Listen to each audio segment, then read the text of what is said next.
जी बताइए कैमरे की तरफ देखिए। मुझे तहफ़्फ़ुज़ मिल गया है। पुलिस ने भी मेरी बात सुन ली है। उन दोनों आदमियों को गिरफ़्तार कर लिया गया। मैं अपने आप को सेफ फील कर रही हूँ। आपको बेटा घबराने की ज़रूरत नहीं, हम आपके साथ हैं, हर वक्त 24 घंटे अवेलेबल हैं आपके लिए। और मुझे इस चीज़ का बड़ा दुख हुआ जब मैंने आपकी वीडियो देखी कि इस तरह से हरास किया जा रहा था। हम दोनों ने उनको बुक कर लिया। बाकी भी इसके अलावा भी जो आपकी परमानेंट टिकट लगवा रहा हूँ आपकी बिल्डिंग के नीचे, ताकि कोई और भी ख़वातीन अगर इस तरह हरास हो रही हैं वो नीचे हाईलाइट हो। तो अब आप महफूज फील कर रही हैं, सेफ है। चलिए थैंक यू। आप लोगों की बहुत बहुत शुक्रिया शाकिर भाई।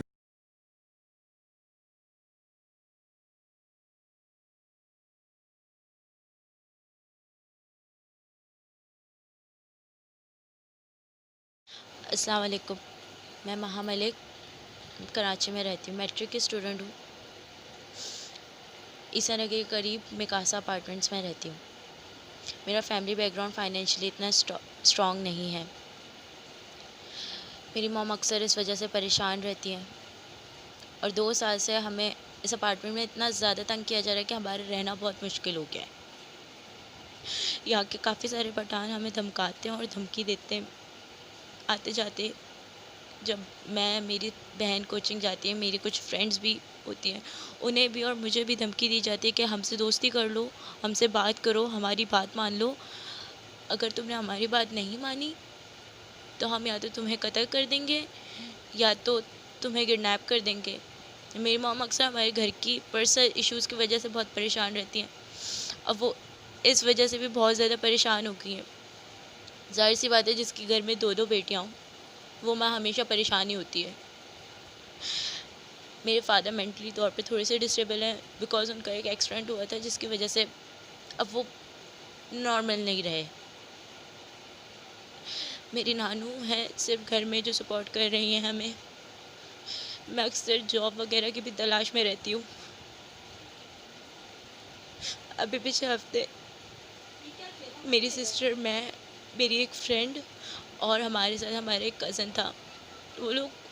हम लोग कहीं बाहर से वापस आ रहे थे। मेरे सिस्टर को देखकर एक पठान ने एक थप्पड़ मारा। अब वो बेचारी रोती रोती आई। इस बात पे मैंने एफआईए में कंप्लेन की। बड़ी मुश्किलों से हमारी एफआईआर कटी। जब एफआईआर कटवा के मेरे पेरेंट्स वापस आ रहे थे तो दूसरे पठान ने मेरे पापा को भी मारा।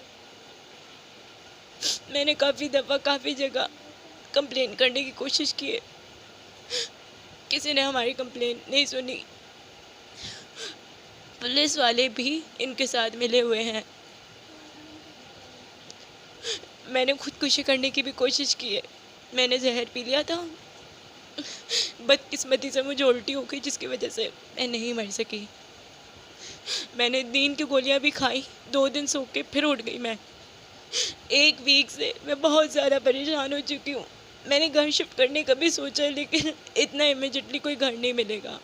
मेरे घर पे आके मेरा दरवाज़ा खटखटा के मेरी अम्मी को धमकाया जाता है। अगर मेरी मॉम बाहर निकले तो कुछ ख़रीदने के लिए या घर की जो छोटी मोटी ज़रूरियात होती हैं तो दुकान पे सरेआम रोड पे उन्हें जलील किया जाता है।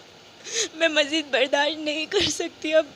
या तो आप लोग फिर कोई और हैशटैग बना के अपना फेम बनाएं या तो मुझे किसी तरह इंसाफ दिला दीजिए। शुक्रिया।